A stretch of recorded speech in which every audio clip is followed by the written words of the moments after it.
And so, as I was saying a while ago, this will be the first module for homeroom guidance. Last week, what you have done was what we call psychological first aid, and it is different from the homeroom guidance. So, this is a different program. If the psychological first aid was done last week for only 1 day, right? That was just Monday. A homeroom guidance, this will be given to you every week. So every week, 1 hour will be allotted for you to accomplish the homeroom guidance module. So for the first module, the title is Self-Analysis, a Step to My Improvement. So what will be our learning objectives for this module?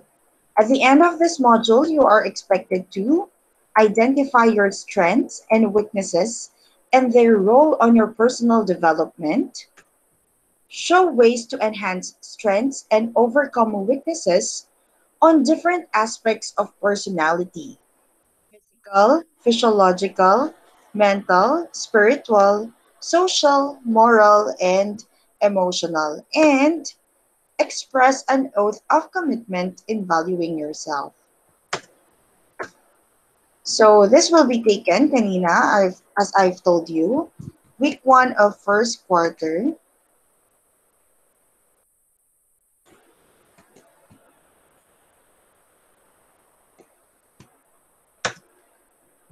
And the suggested total time allotment is 60 minutes or 1 hour.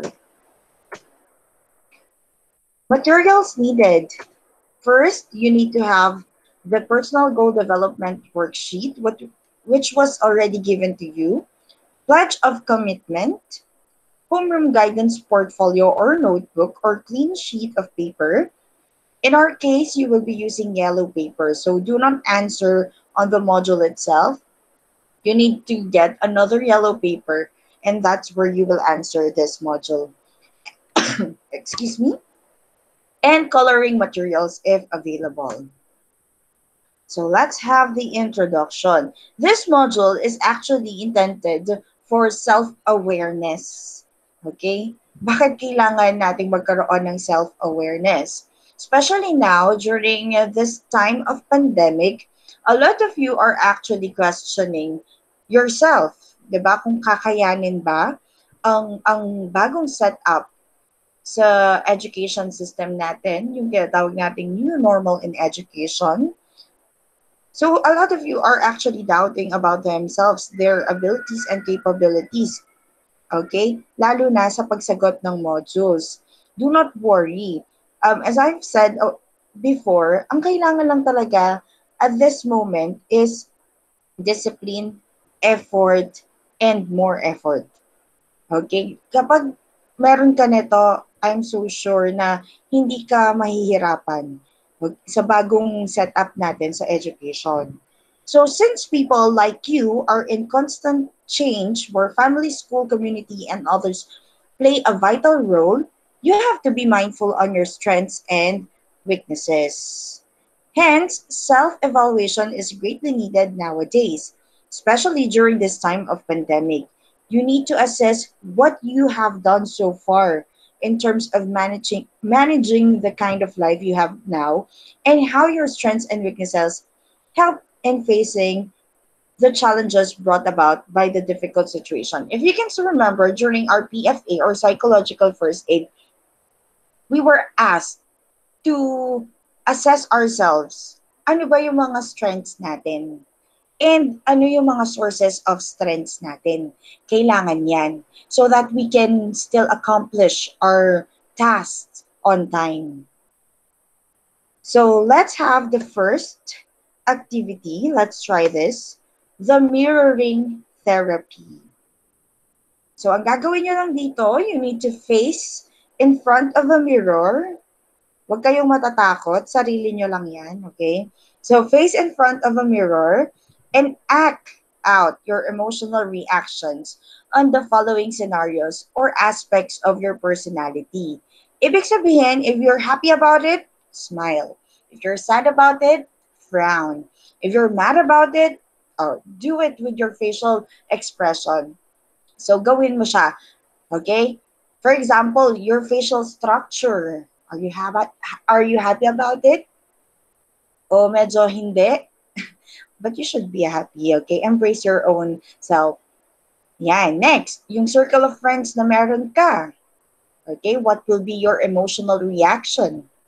Your current academic performance, living with family, personal relationship with God, your current relationship status. Ay, marami yata dito ang mapapangiti. Your body posture and your attitude towards difficulties in life. Mag-example nga tayo ng isa sa inyo. Sample. Gail. Sino? Gail. Sino gusto mag-sample? Si Gail Sige. daw po. Oy, hindi. Ba't ako? Gail, on cam naman. Ma'am. On Ay, cam. ma'am. Kunwari, you're facing the mirror. Tingnan natin yung mga emotional reactions mo. Ma'am. Gail, kaya yan. Di naman papanoorin ni Jeric to. Ay, Ay. ng ibang tao to. Ay, ma'am. So, years total lang to. Beloy. Ay. Eric joined the group. Uy, huwag si Mangay. Go, Gail. Change natin yung layout ko dito para makita natin yung pretty face ni Gail. Ayan. Sige, Gail. Sasabihin ko yung scenario or aspect and then you show us your emotional reaction, okay? Okay, Sige. First, your facial structure. Neutral lang. Next, the circle of friends that you have. Your current academic performance. Bakit parang pareho lang? Laban, ma'am, laban. Sige, next. Living with family. Happy. Happy. Personal relationship with God. Happy din. Ito. Your current relationship status. Ay, masaya. Ma'am, happy. Masaya ba yun? Oh my gosh. Mukhang may alam ako. Sige, your body posture. And your attitude towards difficulties in life. Ayan, almost same lang. Sabi nga ni Gil, laban lang halos. Pero napansin namin, Gil, pagdating dun sa letter F, your current relationship status, iba yung ngiti eh. May gusto mo ngayon? Ma'am, hindi. Ang tanong, anong hindi? Ang tanong, may nagpapasaya ba sa puso mo ngayon? Ay, meron. Sige, thank you, Gail, for your participation. Ang saya-saya mo talaga, ha? Ngayon, isa pang example, yung nagturo kay Gail, gusto namin makita yung reactions niya. Marlo, ma'am, Marlo. Si Marlo. Marlo, on cam. Ma'am, baka din tapos natin na. makita si Marlo. Uy, maliwanag pa. Ano ba kayo? Marlo. Tapatan ng flashlight. Gusto namin makita kung totoong medyo chumabi ka at pumuti. On cam, please. Go, Marlo. Oy, Marlo, wag kang madaya. Oy. Oo nga. Oy. Sige. Huwag ka na magpulbo. Nag-ayos pa yata siya. Marlo?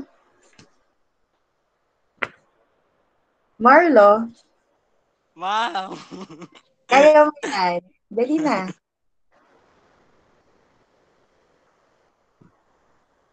Gusto namin makita yung pogi mong face. Go, Marlo. Si Gail nga, tinuro mo. Dali na. Oy, Marlo, wag kang madaya. Upa kita dyan. Sige na, Marlo. Ang KJ. Ayan na po. Ayan na. Ang galit siya. Ayan na. Yan na yun, sir. Asan? Naman.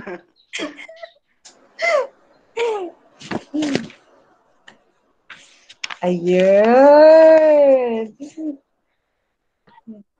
Marlo, are you ready?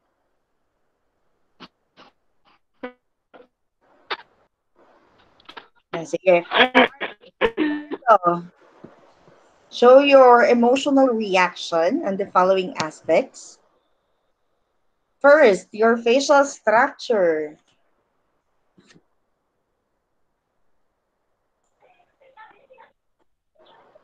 Hindi namin nakita yung mukha mo talaga. Pati yung lips, dapat nakikita. Walang connection. Yeah. Yan. Oy, happy. The circle of friends that you have. Happy din. Your current academic performance. So. Oh, sige. Next, living with family. Your personal relationship with God.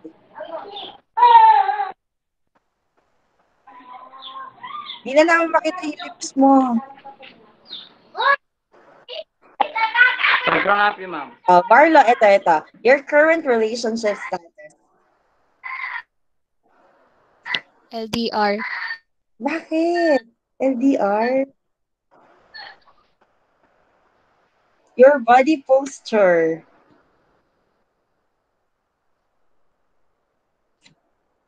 And your attitude towards difficulties in life.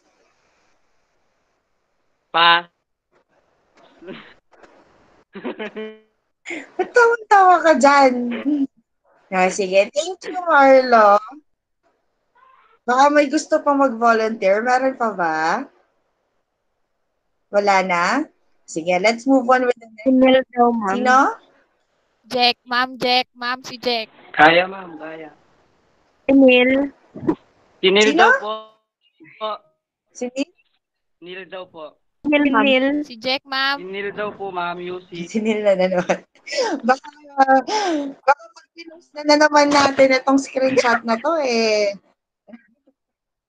Ang daming supporters ni Neil eh. Go, Neil. Hello, Neil. Solid kayo, no? Sige, let's move on. Marami pa namang activity. Sa next activity daw si Neil. No, Neil? Sige. So, make sure that, so make sure that you do that, the mirroring therapy. And then now, try to observe yourself and evaluate your emotional reactions. Write down your answers on a sheet of paper, including your answers to the processing questions. So, ibig sabihin yan, for the first activity na sasagutan ninyo sa yellow paper, the title will be Mirroring Therapy. Okay? Tapos, ang ilalagay nyo dyan, isusulat ninyo yung mga aspects or scenarios na nandito, and then you will write kung ano yung emotional reaction corresponding to these aspects or scenarios. So, for example, your facial structure, neutral, not so happy, but not sad naman. Parang ganon.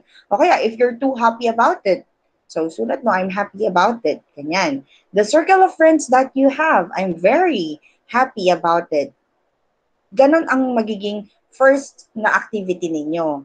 Tapos, kasama itong processing questions na ito. Okay? So first, how did you feel about the activity? And then, was it easy or difficult? And why? Third, were you able to mirror emotional reactions you had towards the different scenarios in your life and aspects of your personality? How? And lastly, what strengths and weaknesses have you noticed or identified? So, parang ito, realization part ng activity natin. Okay, with this activity, nalaman mo ba kung ano yung mga strengths mo or yung sources of strengths mo? Nalaman mo din ba kung ano yung weaknesses mo with this activity? So, yan yung mga sasagutan natin. And remember, if you answer this, answer in complete sentences. So now let's explore. Ito yung kanina, dun sa materials needed, yung personal goal development worksheet. So this worksheet will be used for your activity number 2. Based on your identified strengths and weaknesses dun sa activity natin kanina, susulat tayo ngayon ng personal development action plan. So, meron dyan, kokopyahin nyo lang ito sa paper ninyo, sa yellow paper. Okay? May example din dyan. Ano ang isusulat natin? You need to write your response in each column about your personal goals and behavior that you would want to stop, minimize, continue, improve, and start. So, 5 daw yung personal goal na yan, ha? Personal goal na gusto mo nang i-stop, i-minimize, at to achieve the personal goal, ano ang kailangan mong stop, i-minimize, i-continue, i-improve, at i-start. Yun ang ibig sabihin ng personal goal development plan. For example, ito. Ang kanyang goal ay better grades for this school year. Ano ang stop niya na? Sleeping late at night. Wow. Parang kayo, yun yung start nyo di ba? Stop sleeping late at night. Oo nga naman. Minimize. Using gadgets for gaming. Hala. Continue keeping my notes orderly. Improve reading in advance. And start developing a daily personal study plan. So that is just an example. So kayo ang magpupunan sa mga remaining rows natin. So nakikita niyo dyan 5, but I am just requiring you 3 to 5 lang na personal goal. Pwede bang kopyahin yung number 1? Mag-isip naman kayo ng iba. Pwede nyo kopyahin yung personal goal, pero yung stop, minimize, continue, improve, start, pwede kayo mag-isip ng iba. Okay? Ibang actions. Naiintindihan ba? Yes, ma'am. Madali lang, di ba? Yan. And syempre, the role of the advisor there, ang aking role dyan ay kailangan kong basahin yung mga personal goal ninyo. Bakit? I will keep on reminding you. Okay? Para ma-achieve natin yung mga personal goals ninyo. And along with this worksheet, so ilan na yung sasagutan? Mirroring therapy, yung reactions, plus the processing questions. And then we have this personal goal development worksheet.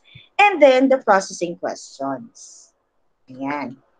So the questions to be answered, first, how did you find this activity? Next, how would this help you to attain your personal goal? And lastly, what could be the possible barriers or problems in achieving your personal goals? Ayan. Madali lang naman. So again, it's a reflection of the activity that was done. Now, let's have the discussion part. Keep in mind, you are now in grade 12, which is the last level in basic education, the K-12. Hence, it would be important that you are aware on your adjustments as a teenager in the different developmental aspects of personality. This stage of yours ng ating buhay is actually very crucial. Okay, dito na yung maraming nagbabago sa inyo. Not only physically, mentally, emotionally, socially, ayan, and spiritually. Yan yung mga aspeto na nagbabago sa inyo. Some of this can be controlled, but some are not. Okay? So how do you think you're dealing with it? Naninibago pa rin ba? May mga chances ba na parang nagiging mas mataas yung changes sa emotional than the social? Ayan. So tignan natin. So let's discuss. A group of researchers led by Amanda Eller states that a balanced person might develop an active role by interpreting the expectations of the social actors from the home and work domains and from other institutions. It is where he or she studies and adopts boundaries with degrees of permeability that enable a state of greater balance between the said domains. When it comes to life, happiness, and well being, there isn't one single area of life that we need to focus on.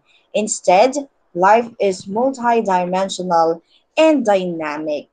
That's the reason why I told you a while ago when it comes to changes, okay? The only thing that is constant is actually change. And when you say change, hindi lang isang aspeto lang tayo nagbabago. There are a lot of dimensions where you can notice changes. So these are the five dimensions that will guide you on the areas to focus and improve: physical, mental, emotional, social, and spiritual. So let's go first with the physical dimension. So your adolescence period is a good time for you to take more responsibility for your physical health. This is the time wherein you notice na parang nag-iiba na yung build mo. With the girls, okay, yan na yung wait lang. Yan na yung time na nagkakaroon ng hubog yung inyong katawan. Okay? Hindi na siya katulad nung mga elementary kayo or mga early teens ninyo na, 'di ba, parang wala kayong keme, wala kayong pakialam sa katawan ninyo. Now, you are being more conscious kasi nakikita ninyo parang lumalaki na yung dibdib nyo. Na, yung iba, baka late lang. Okay? Nagkakaroon na ng balakang. Okay? Medyo nagkakaroon na ng ibang fats sa ibang part ng katawan. Ayan. So that is actually part of the adolescent stage of our life. And then, sa boys din naman, like, as you can see, di ba, yung mga dating nakikita ninyong mga kaklase ninyo na maliliit, okay, yung medyo payatot, ngayon, nakikita nyo, nagiging brusko, tumatangkad, di ba? If you, alam nyo, swerte nga kayo because even when you were in elementary, uso na si Facebook at mahilig na kayong mag-post ng mga pictures sa Facebook, right? Ang galing ni Facebook na every year, kapag tumatama sa date na yon, binibigyan ka niya ng throwback, yung memories, and you will notice a lot of changes when it comes sa physical aspect ninyo, di ba? Makikita ninyo last 2015, ganito ang katawan mo, ganito ang itsura mo, ngayon iba na, right? I actually saw some of your friends na nagpost ng mga pictures nila nung elementary sila and then shinare nila sa mga wall and I could see there is really a great difference sa dati tsaka ngayon na mga kaklase ninyo and friends. And even you, some of you, I saw your pictures when you were in elementary. Ayan. So part yan ng pagbabago. You can learn to make healthy food choices, be active and engaged in your own health care. This is the time that you are being more conscious about your health. It is highly recommended that you have at least 60 minutes of physical activity each day. Recommended yan. Every day, make it a time na maglaan pa rin kayo ng kahit hindi naman 60 minutes, okay?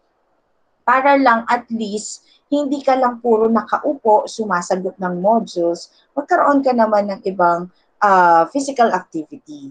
Support from family and friends will help increase your physical activity as adolescent. Ngayon kasi you cannot invite your friends to go on jogging because it is not allowed. Lalo na yung age ninyo, you're still not allowed to go out.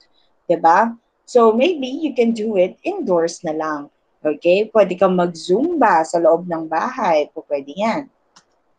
In addition, learning the healthy habits like drinking enough water and eating enough fruits and vegetables is important to maintain your good nutrition. Don't forget, enough water. Hindi enough beer.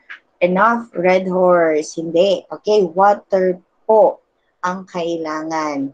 Yung mga mahilig mag-soft drinks dyan, mag-lie-low muna kayo. Okay? Kung iinom ka ng soft drinks, make sure na may katumbas yan na water na in-intake mo.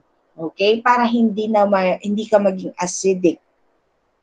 Valuing your physical health by taking care of your body through the following: exercise regularly, eat a healthy diet, maintain a healthy weight, get enough sleep, keep up with vaccinations, especially now. Okay, kung kaya, please avail the flu vaccine, brush and floss your teeth, and avoid listening to loud music. It is important that you have a diet plan. Coming from me talaga to, ah. Okay, excuse na ako dito, syempre. We're talking about you and your age. So, it is important for you to have a healthy diet plan para at least you can monitor the food that you eat. Okay? Next, mental. This is very important, especially nowadays. It is important for you to maintain good mental health habits, including coping, resilience, and good judgment about your age group to achieve overall well-being. It says it sets the stage for positive mental health in adulthood. Right now, sa time nyo pa lang, you should practice having a positive outlook in life. Kasi dadalhin at dadalhin nyo yan pagtanda ninyo. Okay? There are times kasi you cannot avoid, okay? Especially when you see your friends, your same age group na nakaka-achieve ng something, or there are times you envy that, di ba? Pero dapat gamitin mo yun to motivate yourself. Sabihin mo that someday you will also achieve same output. Next, mood swings, for example, are common during adolescence, lalo na sa mga girls who are having their menstrual cycle. Tama ba? There are times na hindi nila napipigilan talaga yung pagkakaroon ng mood swings. And what do we need to do? We just need to understand that. And we need to accept na part yan ng adolescence. Pero wag naman lagi. Wag yun naman gawing bisyo na minsan, ay may mens ako, mag-a-attitude ako. Wag naman ganon. Okay? Nagiging, parang ginagawa na lang ng iba ng excuse para mailabas nila yung attitude nila. Ayan. Some adolescents might experience a serious mental health adjustment such as depression and or anxiety disorders at some point in life. What do you need to do when you're experiencing depression, yung sobrang pagkalungkot? Ayan. That is why for a healthy mental aspect, you as an adolescent must remember that talking about your feelings with a trusted person can help. Kapag nakakaramdam na kayo ng sobrang pagkalungkot, please have someone to talk to. I-release nyo yan. Okay? Huwag nyong sarilinin. Kasi yun yung delikado. Yun yung nagbibigay sa inyo ng thought na ibang action, which is really dangerous. You know, other people think depression is actually a choice. Other people think gawa-gawa lang yan. Okay? You choose to be sad. You choose to be, ganyan ang isip ng iba na hindi pa nakadanas ng, ng aspect na to ng depression eh, di ba? But no, it is not. Okay? Hindi napipigilan yan. Please do understand people who are having depression. Hindi nila ginusto yan at hindi nila kayang pigilan. Dumadating yan sa point ng tao. Okay? I myself had already experienced this, especially after giving birth. If you are familiar with what we call the postpartum depression, that is real. Oh my gosh, up until now, it's real. Okay? Coming from me, na-experience ko siya, totoo, hindi siya napipigilan, hindi siya gawa-gawa. So please, Pero I understand some people actually are seeking attention by just telling everyone I have a depression. Wag nating gawing biro yung depression. Okay? He or she could be a member of your family or a close friend. Pipiliin mong mabuti kung sino yung kakausapin mo. Sa family member mo, syempre, it could be your mom or your dad. Okay? Kasi sila yung pinagkakatiwalaan mo. Or if you have a sibling na close ka naman, ayan. Kasi sila, mabibigyan ka nila ng magandang payo talaga na hindi mo ikakasama. If you have a best friend naman, yan, piliin mo din magsalita sa best friend mo. That is a great idea. Ang importante, meron kang pinaglalabasan. Kung ikaw naman yung napili na pagsabihan ng isang tao, ng isang kaibigan, please keep it a secret. Do not relate it to other people. Huwag mong ilalabas yung kung anong pinag-usapan ninyo. Okay? The reason why that person talked to you is because that person trusted you. So please do not break that trust. Definitely, he or she can support you in maintaining a sound mind and positive outlook in every challenge as an adolescent. Now, in your class, if you really do not know who to talk to, you can always send me a message o kaya tawagan ako, i-text ako, ma'am, pwede po kayong tawagan kasi ganyan, ganyan. Okay lang, okay? Mas maganda actually because, 'di ba, I can be your listening pill, very open ako sa mga ganyang bagay. So you may do so kung wala ka na talagang choice. And I hindi ko naman masasabi na masolve ko yung problem mo, but I might have something to advise to you, 'di ba? So, yan, tandaan niyo yan, ha? Please take good care of your mental health. It is very important. Next, emotional. Wait lang.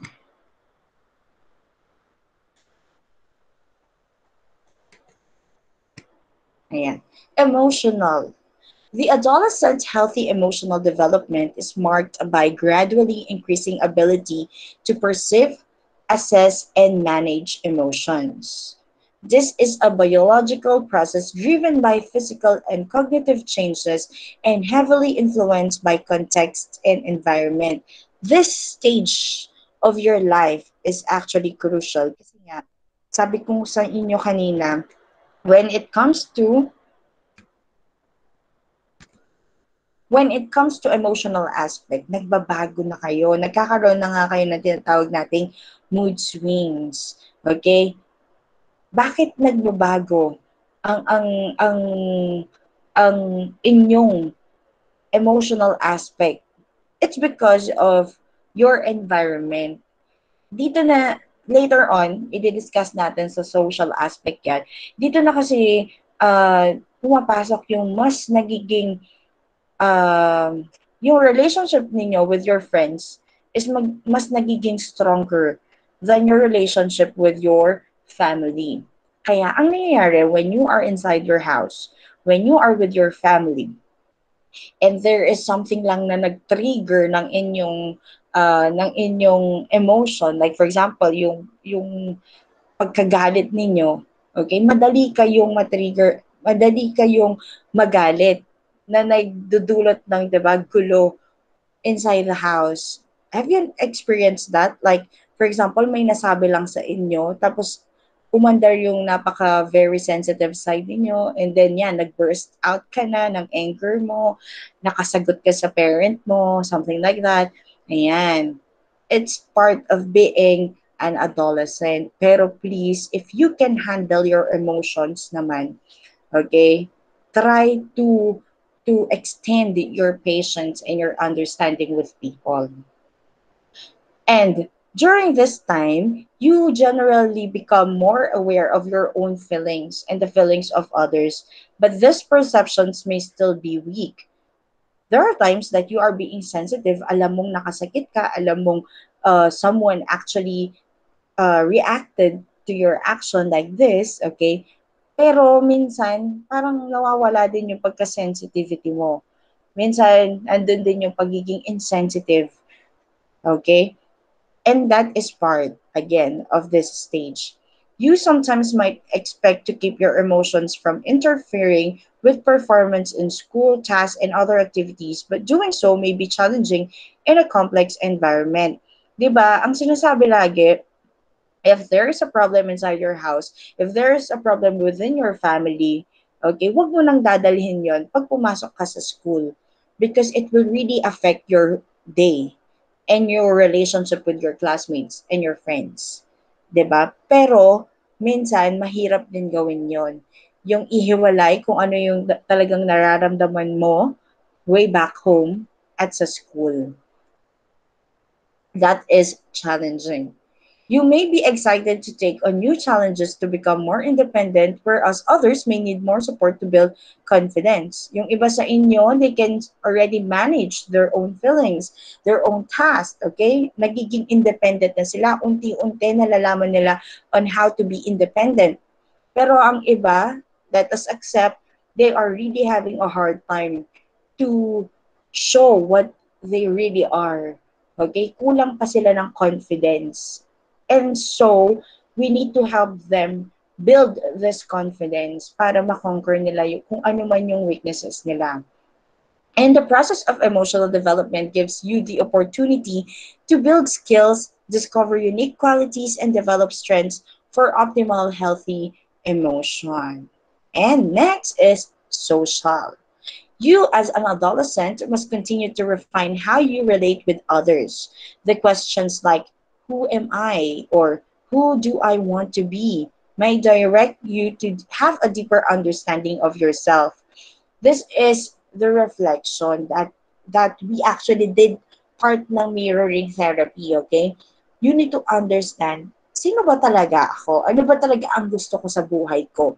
This is the time that you question it. Kasi ito na yung magdetermine kung ano yung magiging future. Hindi naman 100%, pero somehow this will determine what your future will be. Kasi you are already in grade 12. The next stage in studies, college na kayo. And kung anong kukunin nun yung kurso or course sa college, kailangan paghirapan nyo na yon hanggang sa makagraduate kayo. Kung anong nag-graduate ninyo, yun yung gagamitin ninyo in finding a job. At kung anong magiging job nyo, syempre, yan na yung magbibigay sa inyo ng financial assistance sa family. Ayan, dyan na mag-start lahat mo build yung own family mo, yung pag-support sa parents mo, ayan. Diyan ka na kasi, diyan na mag-lead yung way, okay, sa future mo. So you need to be very mindful of it. Kailangan mag-reflect ka ng maayos. Gusto ko ba talaga ang ginagawa ko? Ano kaya ang kukunin kong course sa college? Sigurado ba ako? If kukunin ko is nursing, magiging masaya ba ako after? Kaya ko kaya yung trabaho sa hospital? Okay? Kaya ko yung i-handle yung mga patients? Yan. Kung kukunin ko naman architect or engineering, kaya ko kaya yung pressure ng trabaho na to? Ayan. Kung kukunin ko naman education, kaya ko kaya mag-handle ng students? So you need to reflect bago ka mag-decide. You may adopt the values and roles that your parents expect from you and later on develop your own identity that might be different from your parents but similar with your peer group. O pwede kang mag-heed naman ng advice or suggestion from your families and friends. Pero make sure na yon suggestion lang, advice lang. Ang sundin mo pa rin greatly is kung ano yung gusto mo, ano yung magpapasaya sa'yo. This is common as peer relationships can become a central focus in your life. During this time, sabi ko nga, mas maimpluwensya na yung mga friends mo kaysa sa family. Mas ginagawa mo na kung ano yung sinasabi ng mga friends mo kaysa kung anong sinasabi ng family. Hindi ko nila lahat. Pero 'di ba, most of you nagde-decide na kung anong desisyon ng mga kaibigan mo. Nung grade 10 kayo, ano bang kukunin mong strand? magagas ka. O sige, maggas na din ako. 'Di ba? Ganyan kayo eh. Mag-ano ka, bread and pastry. Ay, oo, no, maganda yon kasi mag-HRM tayo pagka-college. O sige, ano na lang, TVL tayo din. Pareho tayo. Magka-class dapat tayo. Ganyan, 'di ba? So that is okay. That is being part of that is part of being an adolescent. Okay? Pero do not rely 100% on the decision of your friends. Make your own decision naman. Okay? Na kaya mong panindigan in the long run. It is recommended that you build relationship with your peers through social interrelated activities. You may establish healthy relationship with them through freedom to be yourself, mutual respect of both people in the partnership, support privacy boundaries, and communication. Anyway, when you choose your friends naman, di ba, nagkakaroon ka ng friends based on the mutual interest na meron kayo, yung parehong interest na meron kayo. Okay? You can freely choose your friends. Okay? Huwag kang makikipag-friend kasi tingin mo cool sila. Ay, cool yung friendship ng mga to, cool tong mga taong to. Gusto ko ganun din ako. Kahit na hindi mo naman personality yon, don't do that. Okay? You find friends na iintindihin ka, kaya kang intindihin. And yun nga, mas maganda kung meron kayong same interest. And of course, mutual respect with each other. Okay. Time out. Wait lang. Asan na? Wait. Hello, nandyan pa ba kayo? Hi. Yes, ma'am. Yes, ma'am. Yes Yes po. po. Opo. Yes, ma'am. Yes, ma'am. Wait lang ha. This is very odd. Awkward. Pero this time, pwedeng ako naman, may I go out? Mag-ask ng permission. CR break lang, kahit 3 minutes. Okay, ma'am. Okay Sige po. po. Okay po. You then, if you want to go to the bathroom CR, you may do so. 3 minutes lang or 2. Mabilis lang, okay? Alright, thank you.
Hi, I'm back.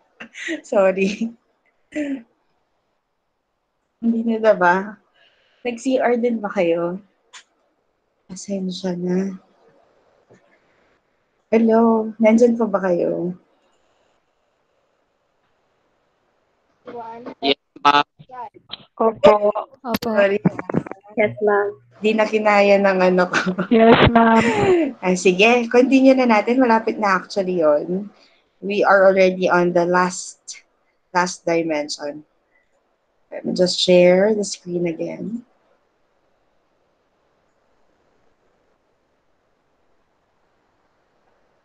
Ayan. So, the last dimension is spiritual. Spiritual, we all know, lalo na sa country natin, di ba? Religion has a strong influence up until now. Lalo na when it comes to the beliefs that we have. Okay, there are times actually na ginagam this is this is actually no, pero there are times na ginagamit ng ibang mga bata, ng ibang mga teenagers, yung religion to excuse themselves from their responsibilities sa family. 'Di ba? Wait, wala akong pinapatamaan dito ah. This is just my observation actually. Lalo na yung mga may organization sa church. Sasabihin nila, ma, hindi ako pwede sa Sabado, ha? Hindi ako makakapaglaba kasi may meeting kami sa ganyan, ganyan. Meron kaming worship and ganyan, ganyan. Okay? Do not use naman your religion or your activities in church para hindi nyo na magampanan yung ibang responsibility ninyo, lalo na sa family or sa house. Okay? Ang kailangan lang dyan, as I always say, time management. Manage your time wisely.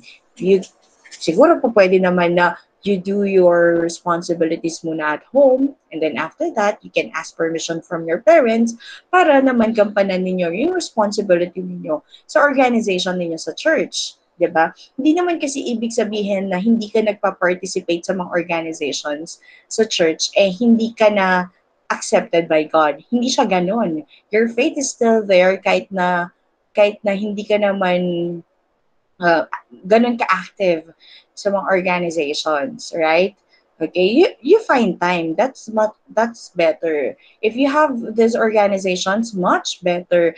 Actually, I myself from high school, I'm already a member of the Lectors and Commentators Ministry sa church namin. Up until now, nagsiserve ako. And that actually did not stop me naman from achieving my goals sa ibang aspects ng life.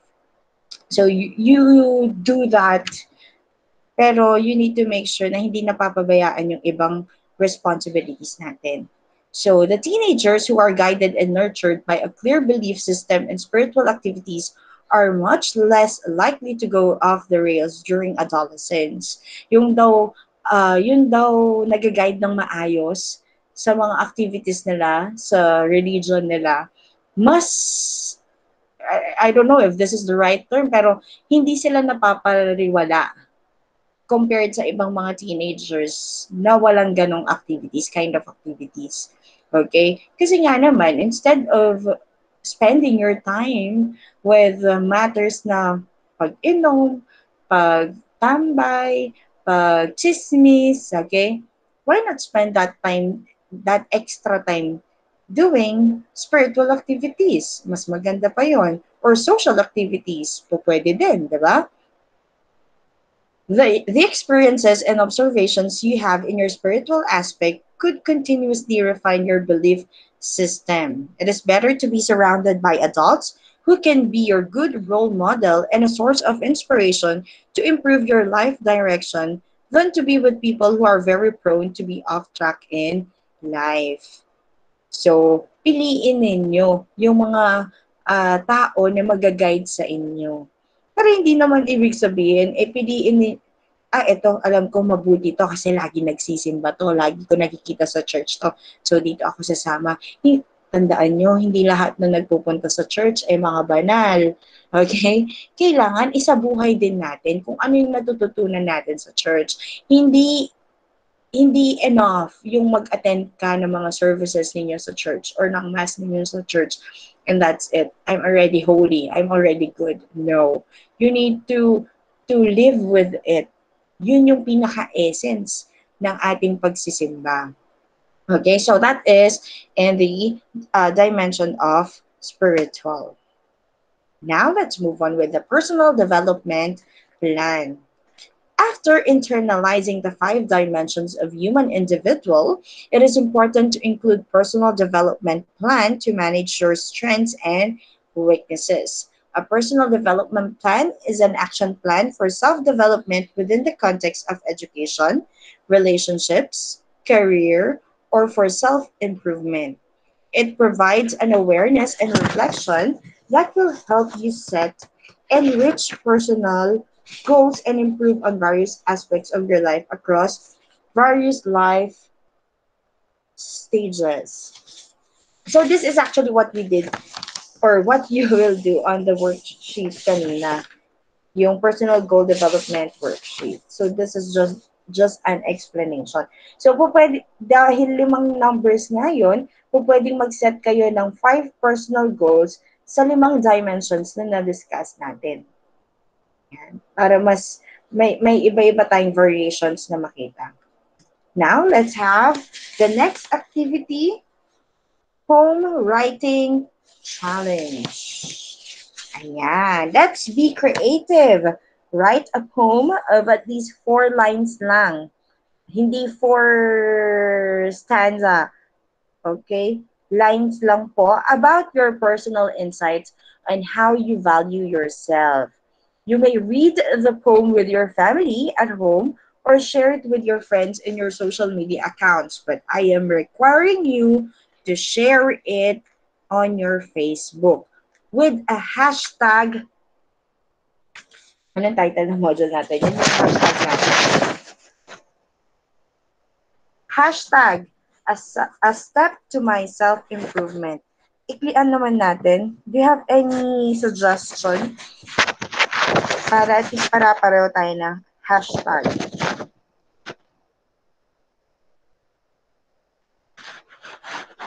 Alam ko na. Hashtag I love myself. Yun na lang. Okay? Ulitin natin. Hashtag I love myself.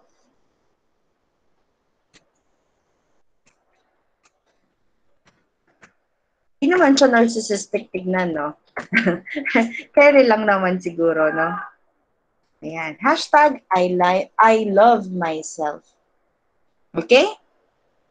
So, susulat po kayo ng tula. 4 lines will do. If you want more than that, okay lang din.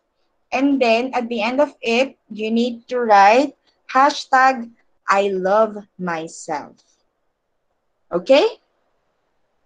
Please reply sa chat kung okay lang sa inyo. Yes, ma'am. Sige. Ayun, si Marlo, okay lang daw. Aya, okay lang po. Gail, okay po. Eliza, yes po. By the way, I remember your task last week sa psychological first aid. 3 lang ata yung nagbigay sa akin ng video. Si Gail, si Nori, and si Jericho.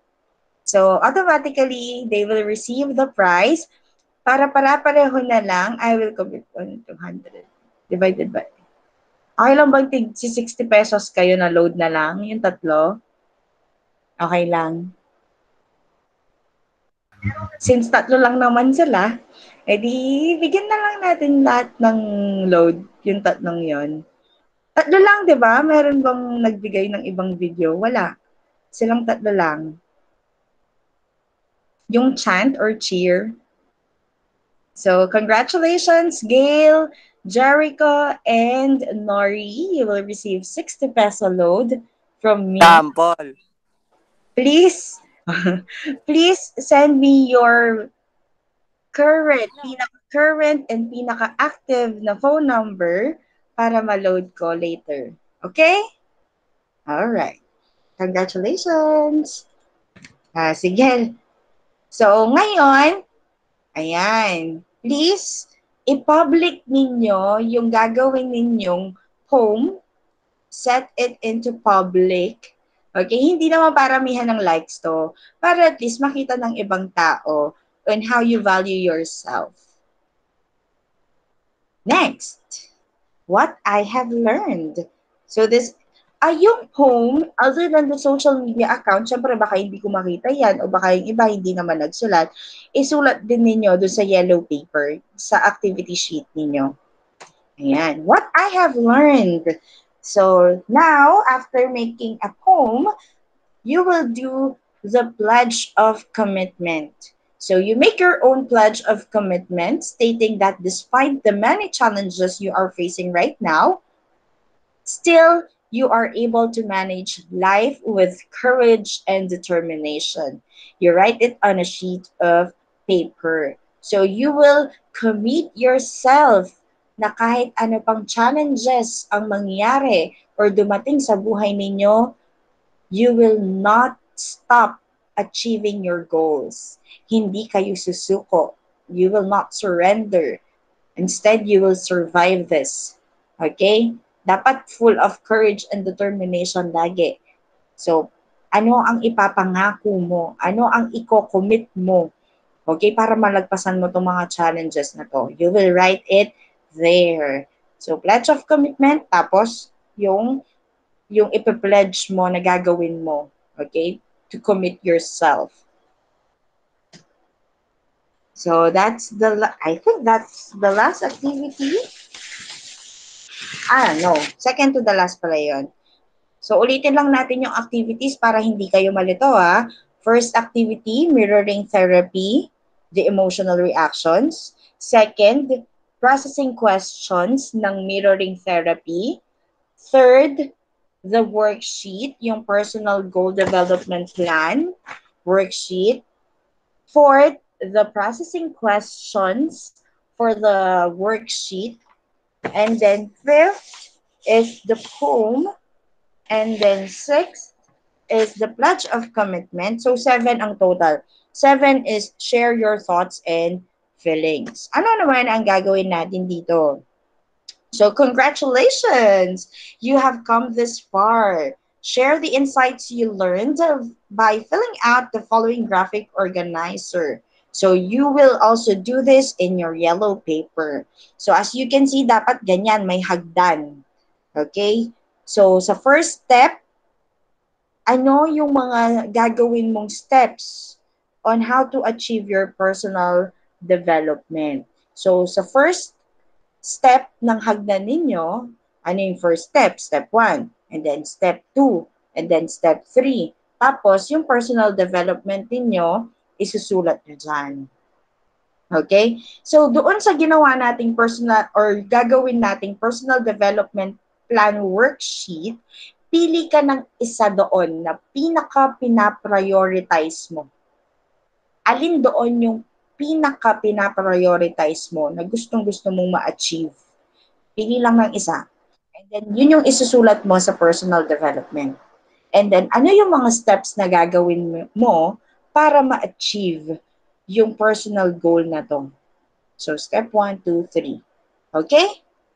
And, ayan yung references po natin. Do you have any questions? Wala po. Sure? Are sure? Yes, ma'am. Yes, sure. Yes, ma'am. Sige. So kung walang questions, thank you for listening sa ating first module in the Homeroom Guidance Program. So that is actually the end of the first module.